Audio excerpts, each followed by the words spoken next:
Hey everyone, welcome back to Football Talk with Vinny. In today's video, we're going to be going over the Los Angeles Rams. Okay, so with the Rams for the offseason, we're going to get right into it. I'm actually going to go over the money first. So for the money, they have $6.9 million after signing the couple free agents that they got. And the reason why they weren't able to really go after some bigger names is because next year, when you look at their cap situation, they are negative $3.8 million. So they have a couple contracts that are going to increase in value from this year to next year. So that's how you can go from having some cap space this year to in the negative for next year. Obviously with the Rams, it's been that way for the last 2 or 3 years. They've had to cut some players to shed some salary. You know, last year was Todd Gurley. This year, they had to rework the quarterback position.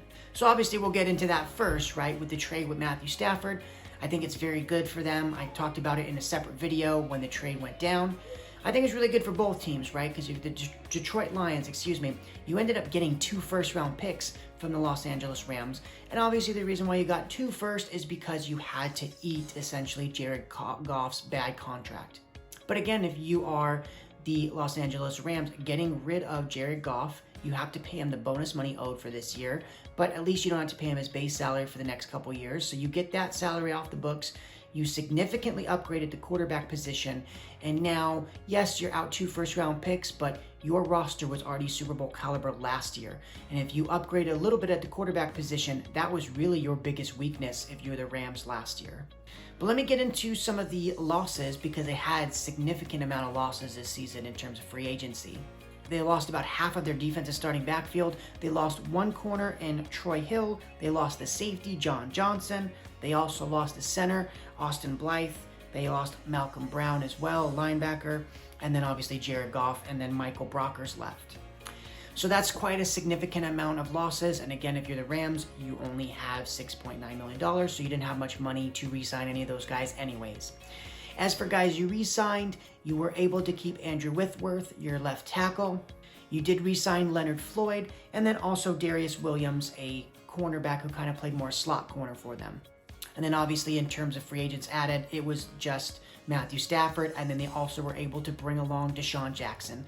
So I think Deshaun Jackson's good in the sense he was a very cheap player for them, didn't cost him much to bring him in, and obviously he still has speed, he still can stretch the field, and if you're the Rams, that was definitely lacking in the offense last year.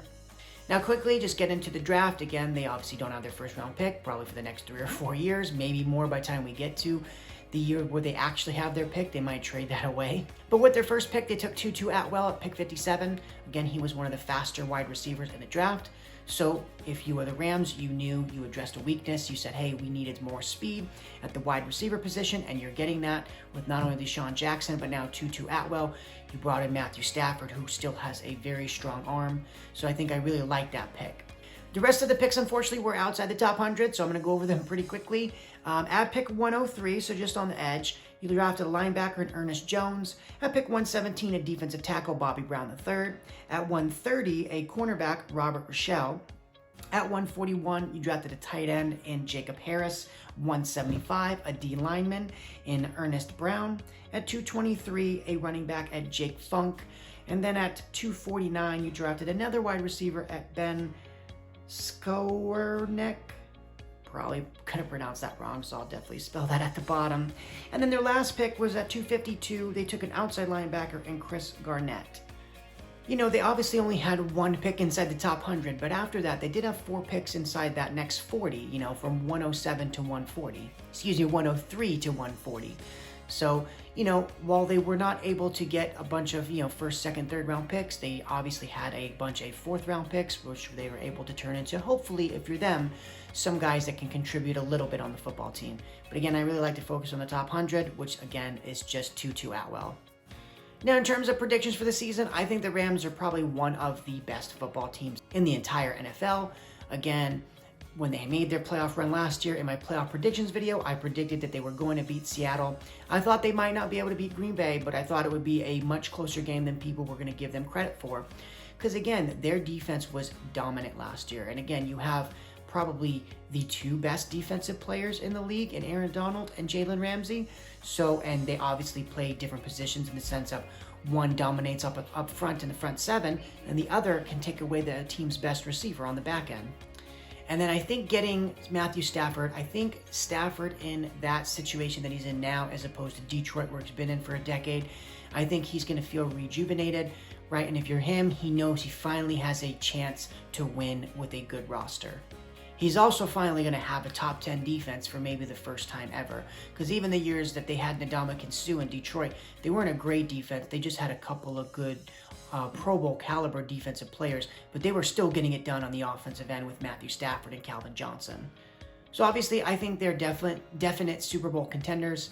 In terms of wins, again, we've addressed this on almost every other video. The division they play in is probably the toughest in the league. So I wouldn't be shocked if they didn't win their division and a team like the Niners won it. But again, at that point, it doesn't really matter if you win your division or not.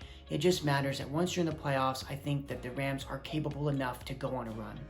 But if I had to give a range, I would say for the Rams, anywhere between 11 and 13 wins would be my guess for this team.